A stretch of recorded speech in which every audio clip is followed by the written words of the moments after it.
ప్రకృతి నుంచి వచ్చిన ప్రాణి అయినా సరే, వస్తువైనా మళ్ళీ ప్రకృతిలో కలిసిపోవాల్సిందే.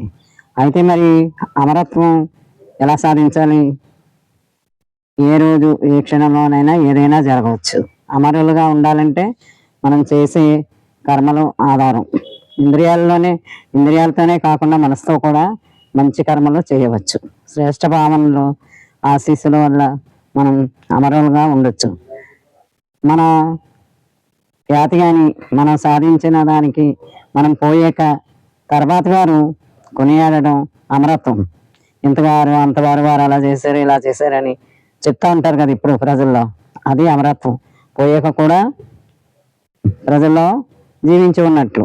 ఎప్పుడో మన పెద్దలు చేసిన సహాయానికి ఇప్పటికీ వారిని తలుచుకుంటూ కృతజ్ఞతాభావంతో ఉంటారు. మర్చిపోరు. చనిపోయాక గుర్తుపెట్టుకుంటారు. ఉన్నంతకాలం పెట్టుకోరు కాకపోయినా చచ్చిపోయాక వారితో ఇలాంటి అనుబంధాన్ని పంచుకుంటారు అనమాట. ఇప్పటికీ వారు అమరులుగా ఉన్నట్టే. మన మాటలు చేతలు ఎంతంత మధురంగా ఉంటాయో అంతంత అమరజీవులుగా తయారవుతాం.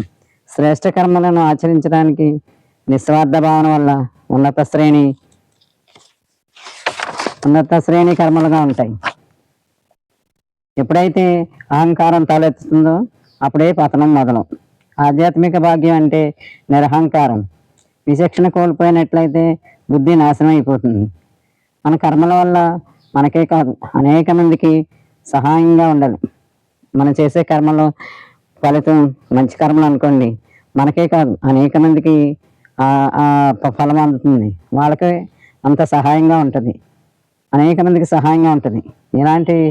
ఇలాంటి దృష్టి కలగాలి.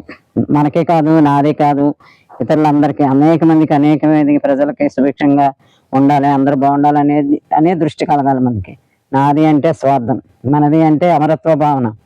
ఆత్మ అమరమైనది. పోయిన తర్వాత అమరులుగా ఉండాలంటే శ్రేష్ఠ కర్మలు చేయాలి. మన భాగ్యాన్ని మనమే తయారు చేసుకోవాలి. ఏది తయారు చేయలేదు. మనం ఆ దేవుడు ఇచ్చాడు, లేకపోతే ఈ కర్మ ఇలా ఉంది, అలాగంది, ఇలా ఉందని కాదు. ఆ కర్మలు కూడా మన కర్మలను బట్టి మనకి అన్నీ జరుగుతాయి. మన భాగ్యం మనమే తయారు చేసుకోవాలి. మనం ఏదైతే మనం చేసామో, ఇక్కడ ఏదైతే మనం పాపం చేస్తున్నామో ఇక్కడే ఆ కర్మ ఫలితం కూడా ఇక్కడే మనకు తయారైపోయి మన ఎదురుకు వచ్చి నిలబడద్ది, మన అనుభవంలోకి వచ్చేస్తుంది.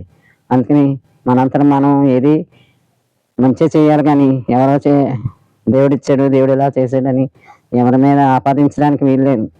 తెలియక అలా అనుకుంటాం. అందుకని శ్రేష్ఠ కర్మలు చేయాలి, శ్రేష్ఠ భావనలు ఉండాలి, మంచి పనులు చేయాలి. ఇతరులకు ఏదైతే చెడు తలపెడతామో అది వెంటనే మన ముందు ప్రత్యక్షమవుతుంది. ఈ రోజుల్లో మరీను ఇది మన అనుభవంలోకి వస్తుంది కదా. అనుభవానికి తీసుకోవాలి. ప్రతి ఒక్కదాన్ని అనుభవంలోకి తీసుకుని దాన్ని ఇంకా ఇది చేసి తప్పు, లేకపోతే ఇది ఇలా జరిగింది, ఇది దీనివల్లే జరిగిందన్న లోచూపులతో మనం తెలుసుకుని మనం సవరించుకొని ఆ కార్యాలు మళ్ళీ చేయకూడదు. అది మనకు ఒక అవకాశం అన్నమాట. మనం దిద్దుకునే అవకాశం తర్వాత ఎప్పుడో రాదు. చేసిన వెంటనే మనం తెలుసుకుని పశ్చాత్తాపంతో మనం సవరించుకోవాలి. తర్వాత ఇప్పుడు వదిలేసి ఎప్పుడో కావాలంటే రాదు. దాన్ని ఉపయోగించుకోవాలి. లేకపోతే చాలా బరువు మొయ్యాలి. మనం ఈ పాపం భారం మొయ్యాలి. దాన్ని ఎప్పటికప్పుడు కడిగేసుకుని మన మనసుని శుద్ధపరచుకొని మంచి శుద్ధ మనసుతో ఉండాలి. ఇదే ఇప్పుడు మనం అలవాటు చేసుకోవాలి. శ్రేష్ఠ కర్మలను ఆచరించాలి. ఇతరుల యందు ఎటువంటి చెడు భావన కలగకుండా చక్కగా ఉండాలి. ప్రతి క్షణం మనం గుర్తెరుగుతూ మనం